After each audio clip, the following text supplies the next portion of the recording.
What we're going to be exploring is what geologists recognize as some of the greatest floods that have ever happened in the history of the Earth. And they are truly hard to wrap your head around until you've spent a week in those landscapes. And what's interesting about these floods is they seem to be associated with a lot of other interesting phenomena, such as the mass extinction of the great megafauna, possible evidence for multi-impact events. You had survivors of two types. Those who survived by the luck of the draw, and those who survived because they knew it was going to happen. They planned for it, they prepared for it. You think they knew it was going to happen? I think we could make a strong argument that somebody did know. The Nibiru cataclysm theory and Randall Carlson's repeating cataclysm theory both delve into the realm of catastrophic events impacting Earth, yet they stem from markedly different foundations and implications. Now what we do is we throw some type of an impact into the mix. It seems to fill gaps that were, at this point, still unexplained. The Nibiru cataclysm theory posits the existence of a rogue planet, Nibiru, which supposedly passes through our solar system with an elongated orbit, causing gravitational upheavals and potentially catastrophic events on Earth every 3,600 years. This theory, largely based on interpretations of ancient texts, emphasizes a single extraterrestrial trigger for apocalyptic events.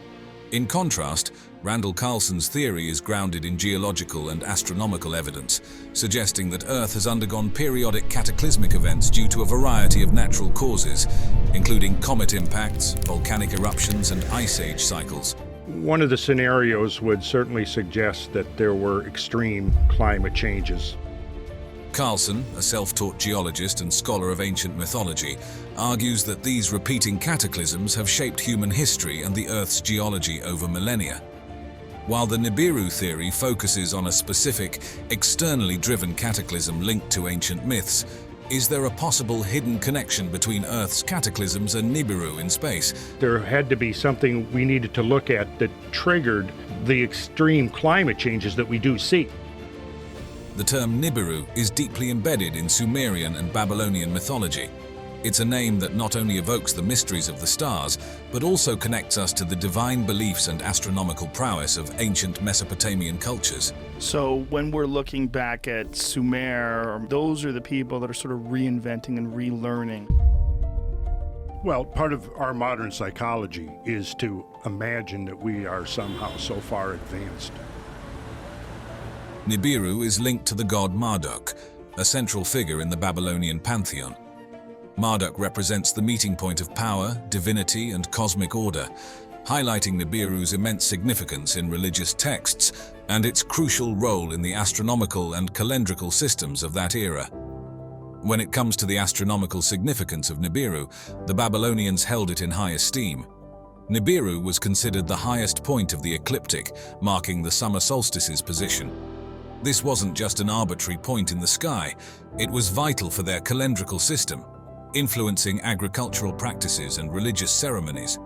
The tracking of Nibiru and its association with specific constellations underscored its importance for ancient astronomers. These scholars of the sky leveraged their knowledge of Nibiru's path to guide agricultural cycles, plan religious festivals, and interpret omens, integrating celestial observations into the fabric of their daily lives. Drawing parallels between civilizations, Nibiru in Mesopotamian mythology and the Greek star Phaethon offers a fascinating glimpse into the universal human endeavor to make sense of the cosmos. Phaethon, the shining one linked to the sun god Helios, was said to drive the sun's chariot across the sky. This myth, much like the significance of Nibiru to the Mesopotamians, illustrates the critical role celestial bodies played in shaping the ancient world's understanding of time, space.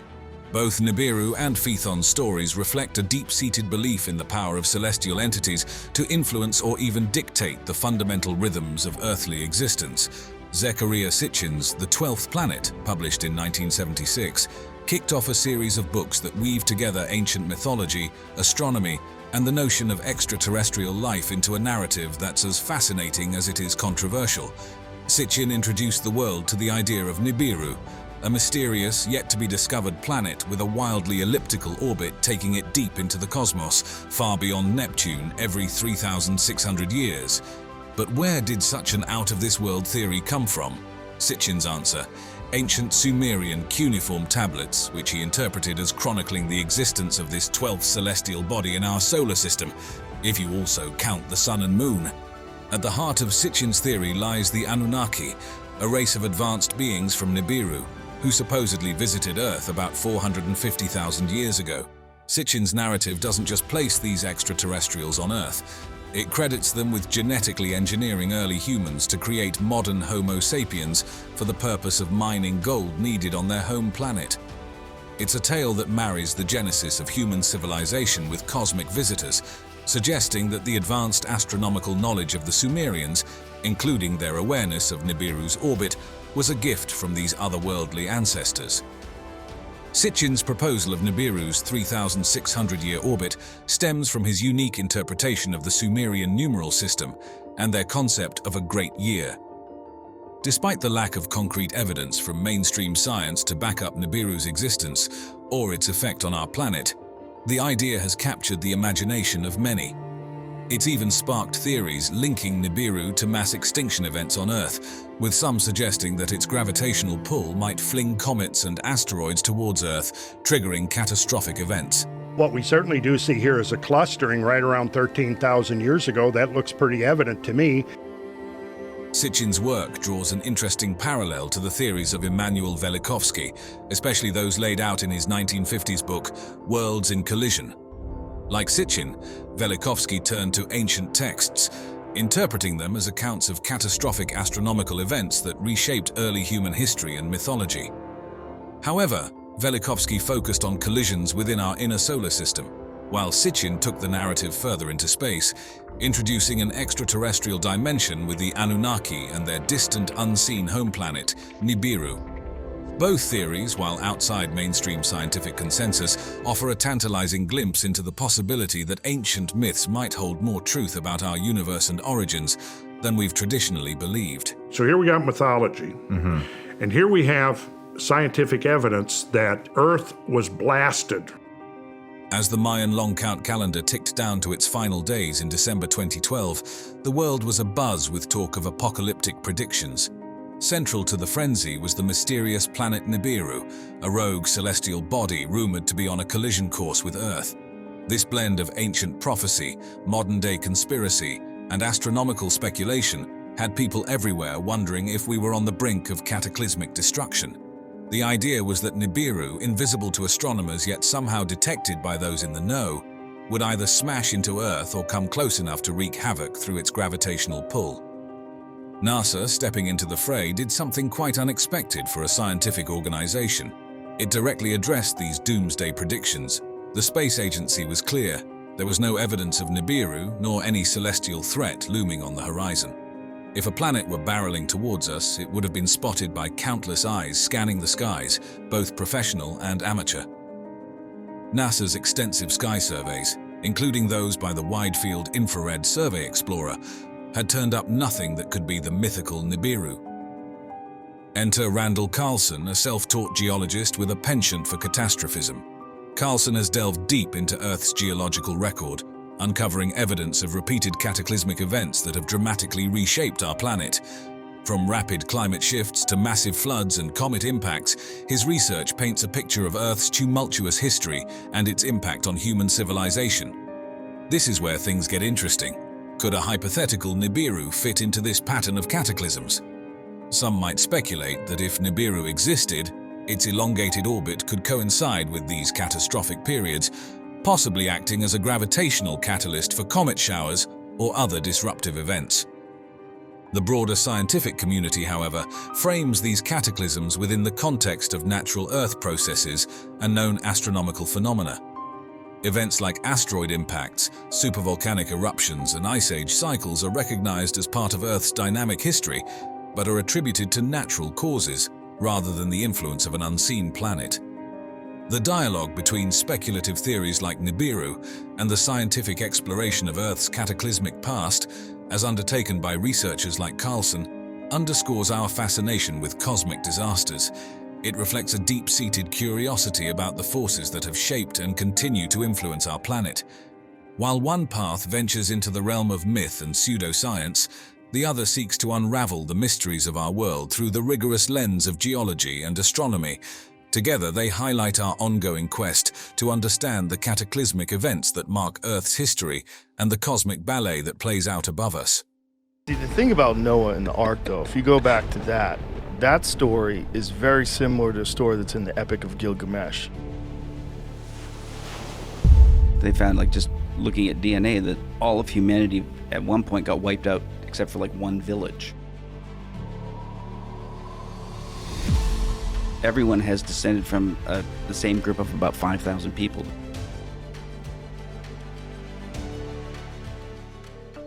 Picture this: a fertile land between the Tigris and Euphrates rivers, cradling the dawn of recorded human history. This is where the Sumerians thrived, a civilization that emerged over 5,000 years ago and left an enduring mark on the world. They were one of the first cultures to develop writing, a monumental achievement that changed the course of human history forever. Their story starts with small farming communities, taking advantage of the rich soil deposited by the rivers. But things evolved rapidly. Around 4000 BCE, a city called Uruk started booming, becoming one of the world's first major cities. This period, known as the Uruk period, saw the invention of writing, the rise of impressive architecture, and the expansion of trade networks, laying the groundwork for the complex societies that would emerge later. Fast forward a few centuries, and by 2900 BCE, several powerful city-states like Eridu, and Lagash were vying for dominance. Each city had its own unique political structure, religious beliefs, and cultural identity.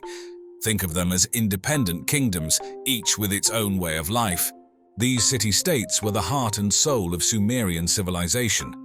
Each one had a central city surrounded by fields, and every aspect of life, from politics and economics to religion and social structure, revolved around this core. The king, or Lugal, was at the top of the pyramid, seen as a divinely chosen leader responsible for the city's well-being. He led the army, ensured justice was served, and oversaw religious ceremonies. Over time, priests also became increasingly influential, reflecting the strong connection between religion and government. Speaking of the economy, the Sumerians were farmers at heart, cultivating grains, legumes, and fruits. Their system was like a big redistribution network. People would contribute a portion of their harvest as taxes, and these resources would then be distributed based on social status and needs. Trade was also crucial, allowing them to acquire things like wood and metal that they couldn't find locally. But not everyone was equal in Sumerian society. There was a clear hierarchy, with the king, priests, and officials at the top, followed by regular citizens like farmers, artisans, and traders. Then came the slaves, mostly captured in wars or forced into servitude due to debt. Religion played a central role in Sumerian life, with each city worshipping its own patron god, believed to protect and bring prosperity. These gods lived in grand temples, which were not just places of worship, but also economic hubs and storehouses. The ziggurat, a massive stepped pyramid, was a distinctive feature, serving as the temple's home and a central point for religious activities. We talked about the rise of Sumerian city-states and how they functioned, but let's zoom in and explore some of the most famous Sumerian cities. Uruk is like the OG of cities. Often considered the world's first true city, it was a hotbed of innovation and power. Imagine massive ziggurats like the Anu Ziggurat and the White Temple. Pretty impressive for a civilization that thrived thousands of years ago. Uruk also gets major props for inventing cuneiform writing, forever changing how humans communicated. Another big name is This city-state was famous for its towering ziggurat of a testament to their devotion to the moon god Nana. But wasn't just about religion. It was also a bustling hub for trade and military power. Archaeological evidence shows they were wealthy and artistically skilled. Eridu claims the title of one of the oldest Sumerian cities. Steeped in religious significance, it was dedicated to Enki, the god of water, knowledge, and creation. Think of it as a major center for early religious practices, as evidenced by the archaeological finds unearthed there. Lagash wasn't just another pretty face, it was known for its artistic and architectural contributions. This city wielded significant religious and political influence, leaving behind a treasure trove of archaeological evidence, including sculptures and inscriptions that offer a glimpse into Sumerian culture. So, these are just a few examples of the vibrant and diverse city-states that formed the backbone of Sumerian civilization. Each city had its own unique character and contributions, making them an enduring part of human history. Imagine a world without writing. Now imagine the revolutionary moment when humans first captured their thoughts and stories on a permanent medium. That's exactly what the Sumerians achieved around 3400 BCE with the invention of cuneiform writing. It all started with simple pictures, think emojis, but for ancient Mesopotamia. These pictographs were used on clay tokens to keep track of things like goods and livestock. But over time, these pictures evolved. They became more stylized and eventually transformed into the wedge-shaped symbols we know as cuneiform. While invented by the Sumerians, it was later adapted by other cultures like the Akkadians, Babylonians, and even the Hittites, proving its versatility across languages. So what did people write about with this fancy new writing system? Well, everything from everyday business to epic tales. Cuneiform tablets were used to record economic transactions, track taxes and inventories, and even document the sale of land and livestock. They were basically the spreadsheets and receipts of the ancient world. But cuneiform wasn't just about numbers and practicalities. It was also a powerful tool for storytelling. The Epic of Gilgamesh, a timeless masterpiece exploring themes of friendship, heroism, and mortality, is just one example of the rich literary tradition preserved in cuneiform. Poets and hymn writers also used this script to create beautiful works dedicated to their gods and goddesses, offering us a window into their religious beliefs and practices. Cuneiform even played a crucial role in law and order. The Code of Hammurabi, one of the earliest and most complete written legal codes in history, was inscribed in cuneiform. This code established laws governing everything from contracts and property rights to personal conduct, providing a glimpse into the complexities of Babylonian society. Legal disputes and their resolutions were also documented in cuneiform tablets, shedding light on the legal processes of the time. And let's not forget religion. Mythological stories, epic tales, and even instructions for religious rituals were all meticulously recorded in cuneiform. These texts not only reveal the fascinating mythology of these ancient civilizations, but also highlight the deep connection between religion and daily life in Mesopotamia. Beyond writing and city life, the Sumerians were also total brainiacs, making significant contributions to astronomy, math, and agriculture. These weren't just random discoveries.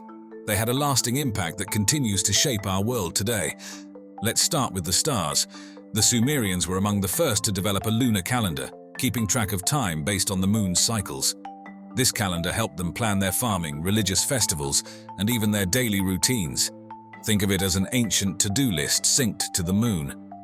Their calendar had 12 months, but they weren't afraid to add an extra one every now and then to stay in sync with the seasons.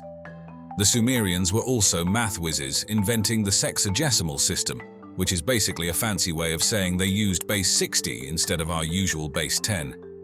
This system might seem strange at first, but it actually had advantages, especially for complex calculations.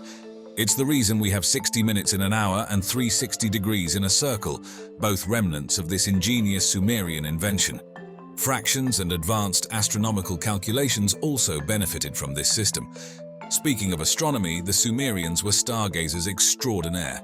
They meticulously recorded their observations of the night sky, mapping out constellations, planets, and even individual stars. This celestial mapping wasn't just for fun. It helped them navigate, keep track of time, and even understand the universe around them, influencing their religious beliefs and practices. Some historians even believe the ziggurats, those massive temple structures, served as giant observatories. Imagine priests using these high platforms to chart the movements of planets and stars, determining the best times to plant and harvest crops. Now things get a bit more controversial. There's a guy named Zechariah Sitchin who had some interesting but ultimately unproven ideas about the Sumerians and their epic poem, the Enuma Elish. Sitchin believed that Nibiru, a planet mentioned in the poem, wasn't just a symbolic thing, but a real giant planet in our solar system with a super long orbit like 3,600 years long. Based on his interpretation of ancient texts and artwork, he thought this planet's movements might explain some cosmic events described in the Enuma Elish. He also argued that the Sumerians had way more advanced knowledge of the cosmos than we previously thought, thanks to some helpful extraterrestrial visitors from Nibiru called the Anunnaki. Sitchin believed these weren't just gods, but actual beings who came to Earth looking for gold and ended up genetically engineering early humans to be their workers. This genetic manipulation, according to Sitchin, explains the rapid development of Sumerian civilization, with its fancy writing, impressive architecture, and organized government. It was the view, very firm view of archaeologists, that there had been no megalithic architecture. When I say megalithic, I mean literally big stones, stone circles, huge constructions, nothing like that before 6,000 years ago. Central to my work was the notion of a global cataclysm, roughly 12,500, 12,800 years ago. They are not saying that it also wiped out a lost advanced civilization of prehistory. I'm saying that. In the heart of Lebanon's Bekaa Valley lies an ancient wonder that defies the sands of time, the Balbec Temple Complex. This is Balbec in the Lebanon. Each of these 3 blocks weighs 900 tons. Home to some of the largest and most mysterious stone blocks ever used in construction, these colossal remnants of the Roman Empire's grandeur weigh as much as 1,650 tons each, more than an entire fleet of blue whales. How these stones were transported and precisely set into place remains one of history's most captivating puzzles. I don't know how they did it. All I know is they did it. I don't think anybody knows how they did it, how they lifted those stones, how they brought them up to that level. Join us as we delve into the enigmatic world of Balbec, where ancient engineering meets modern curiosity, challenging everything we thought we knew about human ingenuity. A Roman site for sure, but what about this bizarre enclosure wall that surrounds it? Nestled in the fertile Bekaa Valley of Lebanon, the ancient site of Balbec is a testament to architectural and cultural grandeur spanning thousands of years. Known as Heliopolis during the Hellenistic period, Balbec's journey began as a modest Phoenician town named Balath, dedicated to the worship of Baal, a god associated with the sun and storms, pivotal to the agricultural rituals of its people. The transformation of Balbec accelerated following its conquest by Alexander the Great in 334 BC. Under Alexander, the city absorbed Greek cultural and architectural elements, emblematic of his broader strategy to fuse Greek and local traditions across the regions he conquered. This Hellenistic influence set the stage for Balbec's later architectural evolution under the Romans, who saw the city's strategic and religious potential. What archaeologists say, they found they could move 900-ton blocks, but 1,000 tons was too much for them. Roman architects and engineers embarked on an ambitious construction agenda in the 1st century BC, which saw Balbec grow into a grand ceremonial center. The centerpiece was the Temple of Jupiter, one of the largest temples in the Roman Empire, featuring 54 massive granite columns, each standing 70 feet tall. Today, only 6 of these majestic columns remain, but they continue to dominate the landscape, offering a window into what was an architectural marvel of the ancient world. Nearby, the Temple of Bacchus stands as a testament to Roman decorative art and architectural detail, with its well-preserved carvings depicting mythological scenes and festivities.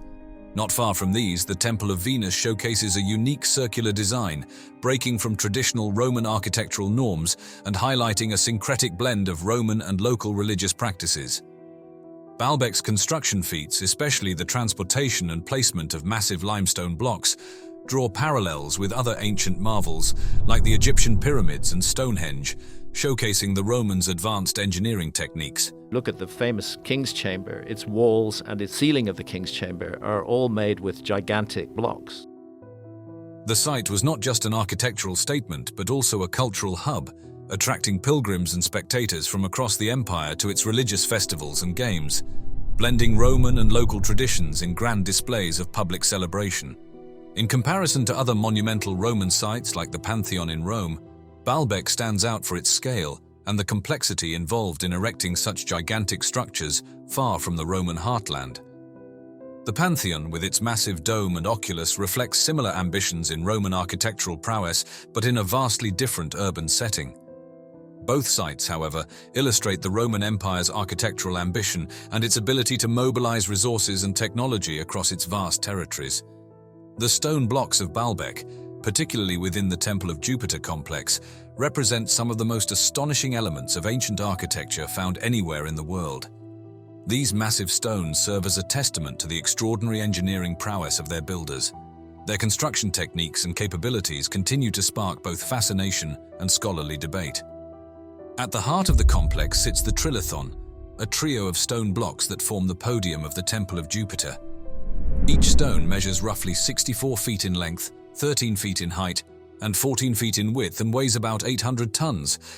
The precision with which these gigantic stones are fitted together, without any mortar, is truly remarkable. Such an engineering feat required not only advanced planning and ample resources, but also the ingenious use of simple machines like levers and inclined planes, combined with significant human and mechanical effort. Just about 900 meters from the main temple complex, in a nearby quarry, lies the Stone of the Pregnant Woman. The quarry contains a number of very large blocks that were never transported. This monolith, approximately 69 feet long and weighing around 1,000 tons, has never been moved from where it was originally cut. The stone's name comes from a local legend suggesting that touching the stone can ensure a safe and easy delivery for pregnant women, highlighting the cultural and superstitious significance these ancient stones hold within local folklore. In 2014, an even larger stone was unearthed in the same quarry. Why only recently excavated? Because the whole site was covered in sedimentation. At 64 feet in length and estimated to weigh about 1,650 tons, it stands as the largest known stone ever carved by human hands. This discovery significantly expanded our understanding of the capabilities of ancient engineers and their technological advancements. Comparing these megalithic stones to other ancient wonders provides further context to their impressive nature. For instance, while Stonehenge in England is renowned for its circular arrangement of standing stones, the largest of these stones weighs merely about 30 tons, far less than the massive blocks of Balbec. The construction of Stonehenge involved transporting stones over long distances, presenting a different type of logistical challenge and ingenuity. However, the sheer scale and weight of the Balbec stones showcase an unparalleled architectural ambition in the ancient world. Similarly, when we consider the Egyptian pyramids, particularly the Great Pyramid of Giza, the limestone blocks typically weigh between 2 to 15 tons, with the largest granite stones in the King's Chamber weighing between 25 to 80 tons. Now, Egyptologists will tell you that, they could move heavy blocks because they put them on wet sand and they push them along on wet sand. Maybe if you're just at ground level, that will do, but when you're 350 feet above the ground, as you are in the King's Chamber, that won't do at all. The stones of Balbec far exceed these in size, highlighting the unique challenges and skills required for their transport and placement. Unlike the primarily tomb-like structures of the Giza pyramids, Balbec's temples served ceremonial and religious functions, indicating diverse uses of massive stones across ancient civilizations. This comparison not only illustrates the monumental scale of Balbec's construction, but also underscores the diverse architectural and cultural expressions of ancient societies. The Balbec temple complex, with its colossal stone blocks, stands as one of the greatest engineering achievements of the ancient world. The tasks involved in constructing this monumental site weren't just about brute strength. They required meticulous planning, advanced organizational skills, and a deep understanding of physics and engineering principles. These elements combined challenge our modern perceptions of ancient technology and showcase the ingenuity of our ancestors. The architectural grandeur of Balbec was no accident. It reflected the Roman Empire's immense ambition and its desire to display power and divine favor. The sheer scale of the temples served multiple purposes, both religious and political, reinforcing the might of Rome and the sanctity of the location. This complex was designed to awe and affirm the presence of Roman authority in the region. The transportation of the massive stones is believed to have been primarily conducted using rollers made from large tree trunks, with the stones themselves placed on sledges. These sledges, acting as platforms, helped distribute the weight of the stones and prevented the rollers from sinking into the ground. Historical texts even mention the use of olive oil as a lubricant on the paths, a technique that significantly reduced friction, making it easier to move these enormous weights over considerable distances. The placement of these giant stones remains a subject of debate among historians. Techniques such as the use of wooden cranes, which were similar to those used in medieval constructions, likely played a role. These cranes, utilizing ropes, pulleys, and possibly treadwheels, would have amplified the force exerted by humans or animals. Another plausible technique involved constructing large earth ramps, which would have provided a gradual incline to drag the stones into their precise positions. Lever systems employing long wooden beams to lift and position stones might have also been used, requiring less material than ramps, but a greater understanding of leverage mechanics. Drawing parallels, the construction techniques theorized for Balbec closely resemble those hypothesized for the building of the Egyptian pyramids, particularly the Pyramid of Giza. Like Balbec, the transportation of the pyramid stones likely involved sledges and possibly rollers, with the use of water as a lubricant depicted in ancient Egyptian wall paintings. For lifting, the Egyptians are believed to have utilized a combination of ramps and lever systems. Constructed over a millennium before Balbec, the pyramids highlight a continuity in complex engineering techniques that span cultures and ages, underscoring a shared architectural heritage in the ancient world. This shared legacy speaks volumes about the ingenuity embedded in ancient construction practices, linking disparate cultures through their monumental achievements.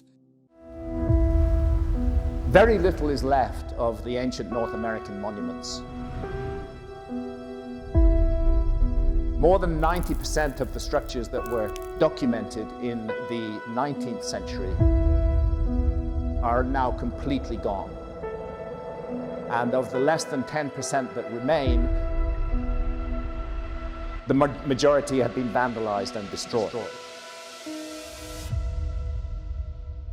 Discovering the ancient Maya civilization has been like piecing together a giant, fascinating puzzle. Picture this. Back in the 16th century, Spanish explorers led by folks like Hernán Cortés stumbled upon the remnants of a once glorious civilization, with towering cities now reclaimed by the jungle.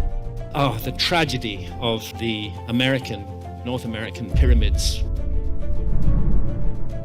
There was once more than 1 million of them. Only 100,000 are left now. Sadly, their initial encounters weren't the most respectful.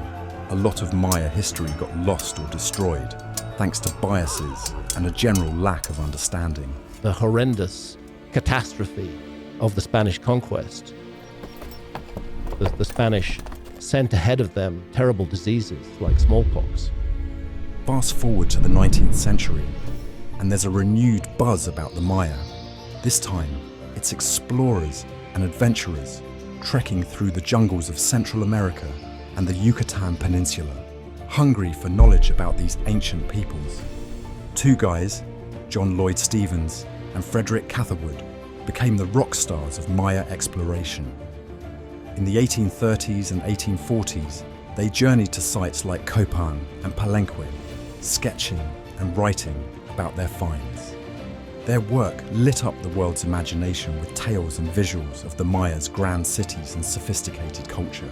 By the 20th century, studying the Maya had become a serious scientific endeavor. Archaeologists got down and dirty in the ruins, conducting careful digs and uncovering secrets that the Maya left behind.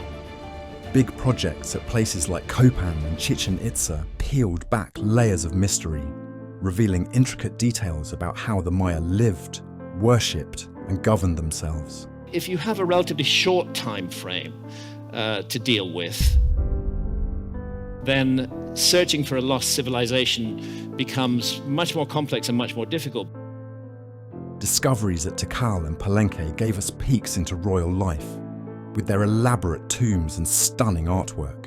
Not to mention proof of the Maya's knack for architecture and stargazing. The lost city of El Mirador, hidden for centuries beneath the dense canopy of northern Guatemala's jungle, stands as a monumental witness to the ancient Maya civilization's grandeur and ingenuity. Rediscovered in the late 20th century, this city has profoundly reshaped our understanding of the Maya.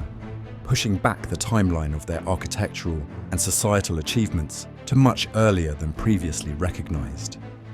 Flourishing from the 6th century BCE, El Mirador was a preeminent city in the Maya world during the pre-classic period, centuries before the rise of the more commonly known classical Maya cities such as Tikal and Palenque. Its scale and complexity are astonishing, with sprawling urban centers, elaborate plazas, and sophisticated water management systems, including reservoirs and canals, that supported a densely populated area at its zenith.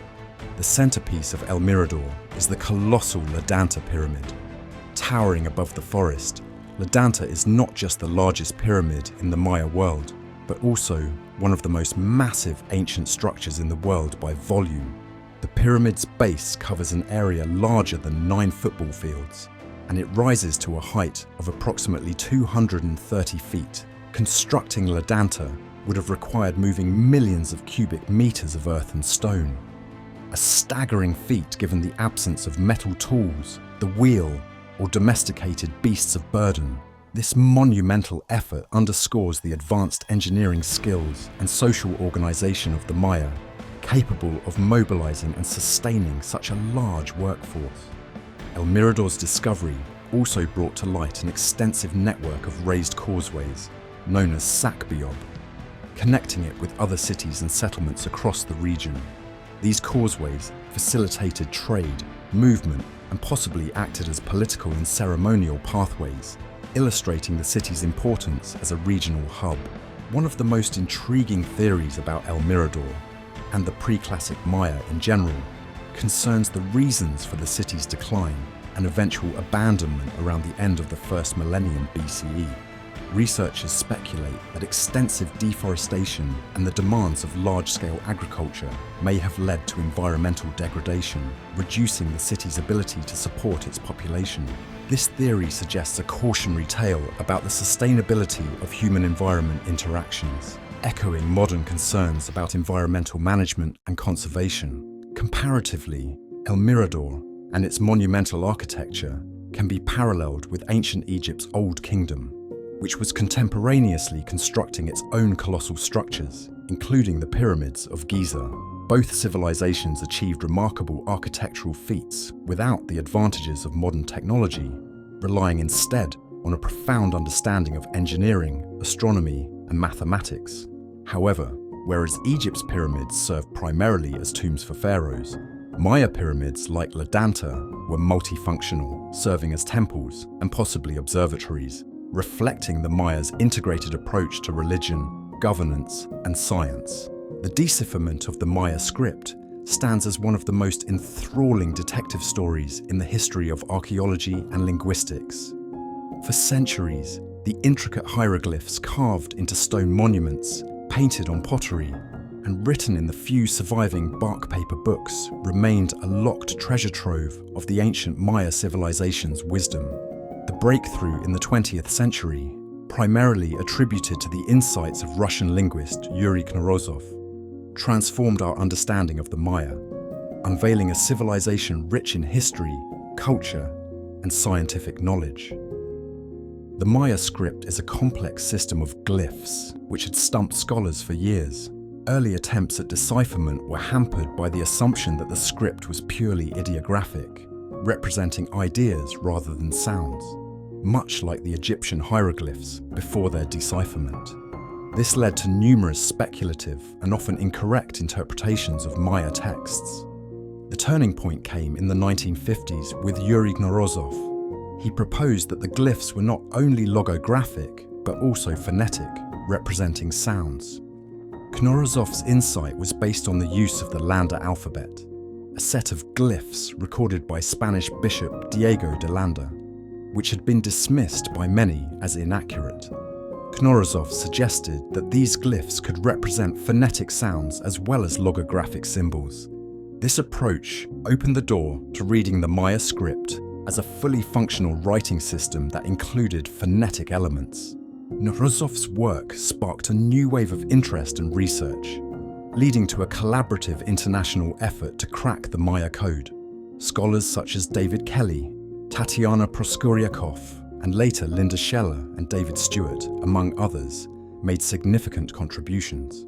Proskuryakov, in particular, was instrumental in demonstrating that many inscriptions were historical records of Maya rulers and their deeds, rather than purely mythological texts as previously thought.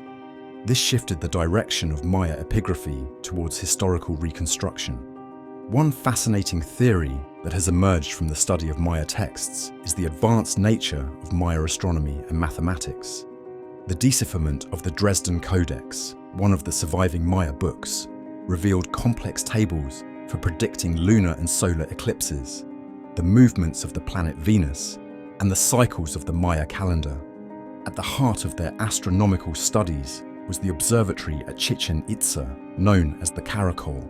This structure, with its distinctive round dome and strategically placed openings, served as a window to the heavens, allowing Maya astronomers to accurately track the movements of Venus, the Sun, and other significant celestial entities. The precise alignment of the Caracol's windows with these celestial bodies' appearances and disappearances throughout the year underscores the Mayas' advanced architectural skills and their capacity to harmonize their construction efforts with their extensive knowledge of astronomy.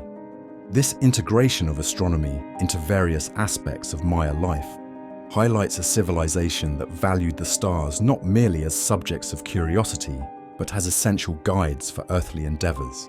The Mayas' legacy in astronomy, evidenced by their codices, observatories, and calendars, offers a glimpse into a society that found harmony in the cosmic order and sought to align its terrestrial activities with the celestial rhythm. It's a tale not too dissimilar to the story of the Rosetta Stone and the Egyptian hieroglyphs, but with a twist. You see, the Rosetta Stone was like getting the cheat codes to understand Egyptian hieroglyphs because it had translations right there. But with the Maya, there wasn't a neat bilingual text lying around. Instead, figuring out what those intricate carvings and paintings meant required a mix of smart guessing, deep cultural dives, and a bit of detective work in understanding the symbols not just as pictures, but as a complex blend of sounds and meanings. Now imagine trying to understand a writing system that's not only about what things are, but also how they sound. And that's what the Maya script is all about. It's this incredible collection of over 800 different glyphs, making it one of the showiest, most elaborate scripts you could lay your eyes on. And the coolest part, we're still unlocking the secrets of this ancient script. The Maya script's ongoing decipherment is a reminder that history isn't just about looking back. It's a story that keeps evolving as we learn more. Above the King's Chamber in the Great Pyramid are 5 further chambers. I think the problem is that archaeology doesn't allow that monument to speak for itself. It is very hard for archaeologists to explain how that was done. The largest pyramids around the world are remarkable feats of engineering and architecture, embodying the technological advancements of their respective civilizations. Nestled in the region of Puebla, Mexico, before the Spanish conquest, a monumental structure was erected that remains an awe-inspiring testament to the ingenuity and spirituality of the ancient cultures of Mesoamerica. Known as the Great Pyramid of Cholula, translating to Made by Hand Mountain, in Nahuatl, this pyramid stands as the world's largest by volume, with an astonishing volume of approximately 4.45 million cubic meters. It's not only the biggest pyramid globally, but also the largest monument ever constructed by any civilization, ancient or modern. Constructed from the 3rd century BC through the 9th century AD, it served as a multifaceted center of worship and community. Unlike the Egyptian pyramids, which primarily served as tombs for the pharaohs, the Great Pyramid of Cholula was dedicated to the worship of Quetzalcoatl, a major deity associated with the wind, air, and learning. The architectural marvel of the pyramid, with its base measuring 450 by 450 meters and reaching a height of 66 meters, remains mostly hidden under a layer of earth and vegetation, resembling more a natural hill than a man-made structure. This appearance results from centuries of neglect and intentional covering by subsequent cultures. making the pyramid a series of platforms built on top of one another over several generations. This contributed to its immense volume and sprawling base, making it a palimpsest of the diverse cultures, including the Olmeca and others that left their mark on this ancient site.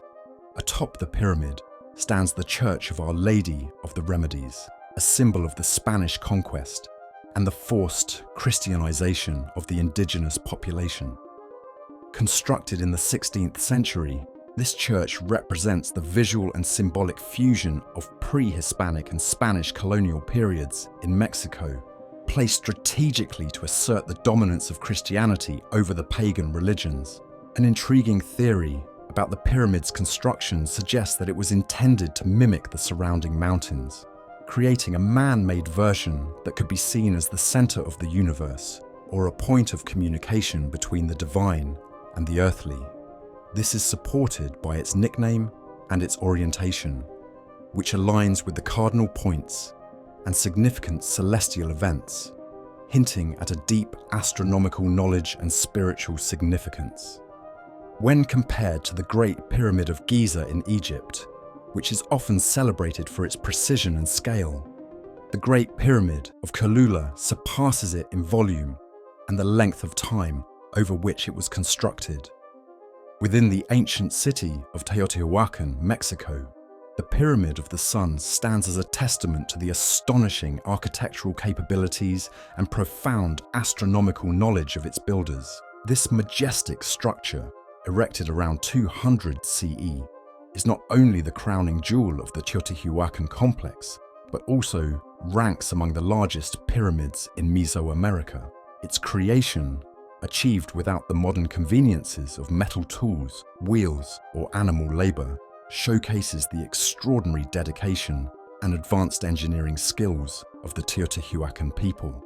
With a staggering volume of about 1.2 million cubic meters and soaring to a height of 65 meters, the pyramid's scale is nothing short of awe-inspiring.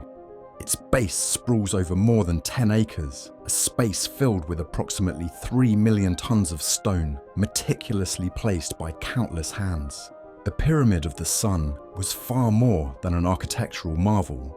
It was a nexus of cultural and religious significance in one of the largest cities of the ancient world. Teotihuacan, at its zenith, was a bustling metropolis of over 100,000 inhabitants, and the pyramid likely served as a sacred site dedicated to a deity, possibly the sun god. This dedication speaks volumes about the city's cosmology and the pyramid's role not only as a ceremonial center, but also as a possible funerary space. One of the most captivating aspects of the Pyramid of the Sun is its astronomical alignment. Researchers have theorized that the pyramid, along with other structures within the city, was deliberately aligned with the movements of celestial bodies, particularly the sun. Such precise orientation and dimensions of the pyramid may have been designed to mark significant solar events like equinoxes and solstices, integral to the Teotihuacan calendar. This deep understanding of astronomy and its integration into the city's architecture and urban layout underscore the advanced knowledge of the ancient Mesoamericans. When we draw comparisons between the Pyramid of the Sun and the Great Pyramid of Khufu in Giza, Egypt, we find intriguing contrasts and similarities. Although the Pyramid of Khufu stands taller, the Pyramid of the Sun impresses with its broader base and substantial volume, reflecting different architectural ambitions and technological approaches. While the Egyptian pyramid served as a monumental tomb emphasizing the afterlife, the Pyramid of the Sun was more aligned with celestial worship and communal rituals, reflecting the broader cultural and religious landscape of ancient Mesoamerica. Yet both structures manifest the universal human aspiration to connect with the divine, whether in the veneration of gods or in the commemoration of monarchs. Further excavations have unveiled a network of caves and tunnels beneath the Pyramid of the Sun, likely holding ceremonial significance and possibly representing the underworld in Teotihuacan's cosmology. The pyramid's construction technique, featuring the talud tablero architectural style, became a hallmark of Teotihuacan and was replicated across Mesoamerica. Moreover, the city's layout, with the Pyramid of the Sun at its heart, was meticulously planned to align with the cardinal directions, adding another layer to its astronomical and cosmological importance. Moving on to the Great Pyramid of Giza, a masterpiece that has stood the test of time, remains one of the most magnificent and mysterious achievements of ancient Egypt, constructed during the reign of Pharaoh Khufu, around 2580 to 2560 BC. This pyramid not only serves as a testament to ancient Egyptian grandeur and engineering prowess, but also continues to be a source of fascination for historians, architects, and travelers from all corners of the globe. Originally soaring to a height of 140 meters, it's slightly shorter now, at about 138.8 meters, mainly due to the loss of its outer casing stones and capstone. Nevertheless, it held the title of the tallest man-made structure in the world for over 3,800 years, a record that speaks volumes about the skill and ambition of its creators. What's truly remarkable about the Great Pyramid is the sheer scale of its construction. Its base covers an area of 13 acres, with each side measuring 756 feet, and it was built using approximately 2.3 million blocks of limestone and granite. These blocks, weighing on average 2.5 tons and some as hefty as 80 tons, were precision cut and transported from distant quarries, a feat of logistics and craftsmanship that remains awe-inspiring even today. The precision in the pyramid's construction is almost unparalleled. The base is almost perfectly square, and its alignment with the cardinal points of the compass is extraordinarily accurate. Inside, the pyramid houses 3 main chambers: the King's Chamber, the Queen's Chamber, and the Subterranean Chamber, connected by narrow passages. The Grand Gallery, leading to the King's Chamber, is particularly striking with its corbelled roof architecture, reaching up to a height of about 28 feet. One of the more intriguing theories about the Great Pyramid is the Orion correlation theory, proposed by Robert Bauval in the 1980s.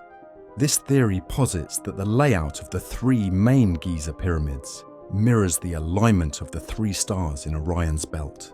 This celestial mapping, with the constellation Orion associated with Osiris, the god of the afterlife, suggests a profound cosmological and spiritual dimension to the pyramid's design, highlighting the ancient Egyptians' deep connection to the cosmos and the afterlife. Drawing a comparison between the Great Pyramid and the Colosseum in Rome offers an interesting perspective on the architectural achievements of ancient civilizations. Built nearly 2,000 years apart, these structures represent the pinnacle of their respective societies' architectural and cultural aspirations. The Colosseum, a marvel of Roman engineering, was designed as a venue for public entertainment, capable of seating tens of thousands of spectators. In contrast, the Great Pyramid, with its focus on architectural precision, spiritual beliefs, and the significance of the afterlife, exemplifies the ancient Egyptians' engineering genius and spiritual depth. Despite their different purposes, both structures stand as enduring monuments to human ingenuity and the architectural legacy of their creators. Among the many fascinating aspects of the Great Pyramid are the casing stones that once covered it, made of polished white Tura limestone that would have made the pyramid gleam in the sunlight. The temperature inside the pyramid remains a constant 20 degrees Celsius, mirroring the Earth's average temperature. Additionally, the pyramid was originally surrounded by a massive wall, known as the Wall of the Crow, remnants of which still exist today. The techniques used in the construction of the pyramid, especially the method of lifting and placing the stones, continue to be a subject of lively debate and fascination. With its complex cosmology, architectural brilliance, and enduring mystery, the Great Pyramid of Giza continues to inspire and captivate, embodying the rich legacy of ancient Egyptian civilization. It's a whole set of ratios and proportions embedded in creation itself. So it looks like they were using a unit of measurement that was a sub-multiple of a mile. Is that a coincidence? No. Imagine stepping back in time, all the way back to 3000 BCE, when the landscape of Wiltshire, England, began to change in a way that would capture the imagination of humanity for millennia. This was the start of what we now know as Stonehenge, a monument that has puzzled historians, archaeologists, and tourists alike. Its construction spanned over several millennia, transitioning through the Neolithic into the Bronze Age, a period marked by profound social and technological transformations. The most iconic phase of Stonehenge's construction kicked off around 2600 BCE and lasted until 1600 BCE. This era saw the erection of the stone circles that have become synonymous with mystery and ancient ingenuity. But what if there's more to Stonehenge than meets the eye? Sure, its astronomical alignments are impressive, but could these be clues pointing to a function far beyond our current understanding? Some speculate that Stonehenge might have served as an early warning system for asteroids, given its precise alignments with celestial events. Let's delve into the monument itself. Stonehenge's architecture is a marvel of ancient engineering, comprising two main types of stones: the hefty sarsens and the slightly less imposing bluestones. The sarsens, giant sandstone blocks weighing as much as 25 tons, were sourced from Marlborough Downs, about 20 miles away. On the other hand, the bluestones, which still weigh up to 4 tons, present a bit more of a mystery. Believed to have been transported over 150 miles from the Preseli Hills in Wales, their journey to Stonehenge's site speaks volumes about the monument's significance to its builders. It suggests a level of organization, manpower, and technological innovation that we're only beginning to fully appreciate. The construction techniques employed are nothing short of remarkable. Imagine shaping these massive stones with nothing more than tools made from deer antlers, wooden mallets, and ropes. The larger sarsen stones were carefully arranged in a post and lintel structure, using mortise and tenon joints for added stability. This method wasn't just about ensuring the monument's durability, it was also about achieving aesthetic harmony with the surrounding landscape. It showcases an advanced grasp of engineering principles that challenges our modern perceptions of ancient civilizations. So, as we marvel at the enduring legacy of Stonehenge, the question remains: was it simply a feat of engineering and a place of gathering? Or did it serve a higher, perhaps even cosmic, purpose? The astronomical precision of its layout hints at a deeper connection with the cosmos, perhaps even serving as a sentinel against celestial threats. Delving into the past of Stonehenge, we uncover a timeline of discovery and insight that stretches from the curious minds of the 17th century to the advanced technological investigations of today. The journey begins with John Aubrey, an antiquarian who in the 17th century embarked on some of the first systematic studies of this enigmatic site, identifying what came to be known as the Aubrey Holes, circular pits surrounding the monument. Fast forward to the 20th century, and the baton was passed to pioneers like William Gowland and later, the collaborative efforts of Richard Atkinson, Stuart Piggott, and John F.S. Stone. Their extensive excavations peeled back layers of time, offering a glimpse into the construction techniques and chronological layers that have shaped our current understanding of Stonehenge. But it's the recent findings that have truly revolutionized our comprehension of this prehistoric marvel. With the advent of modern techniques such as radiocarbon dating, ground-penetrating radar, and DNA analysis, the curtain has been pulled back to reveal the people who built Stonehenge and the society they inhabited. Analysis of human remains unearthed at the site indicates that some individuals might have traveled from as far away as Wales, suggesting a network of connections that spanned across regions. Moreover, the Stonehenge Hidden Landscapes project has unveiled a broader ceremonial landscape, revealing that Stonehenge is but one part of a vast complex of monuments, including burial mounds and additional henges. The mystery deepens with the discovery of the bluestone quarries in Wales, pinpointed as the source of the monument's smaller stones. The uncovering of prehistoric stone tools at these quarries sheds light on the monumental effort involved in their extraction and transportation, painting a picture of a society capable of remarkable feats. The intrigue of Stonehenge isn't limited to its origins and construction. Its astronomical alignments are equally captivating, suggesting a profound understanding of the cosmos among its builders. The monument's alignment with the solstices is particularly striking. On the summer solstice, the sun rises in perfect harmony with the heel stone, casting a shadow that stretches to the monument's heart. This alignment is not merely coincidental, but suggests a deliberate architectural intent to mark the sun's cyclical journey, serving purposes that might have ranged from the religious to the agricultural, or even as a prehistoric timekeeping device. But the celestial connections don't end with the sun. Stonehenge also boasts complex lunar alignments, believed to correspond with the moon's extreme rising and setting positions during its major and minor standstills, a cycle known as the Metonic cycle. Among the many theories proposed about its purpose, one particularly intriguing idea is the asteroid detection hypothesis. This speculative theory suggests that the ancient architects of Stonehenge possessed an advanced understanding of the cosmos, enabling them to track and predict celestial events, including potentially hazardous asteroids. While not widely embraced in the academic community, this theory underscores the belief that Stonehenge's builders were far more sophisticated in their astronomical knowledge than often recognized, perhaps monitoring the skies for signs of impending danger from above. Equally fascinating is the theory that Stonehenge served as a healing sanctuary.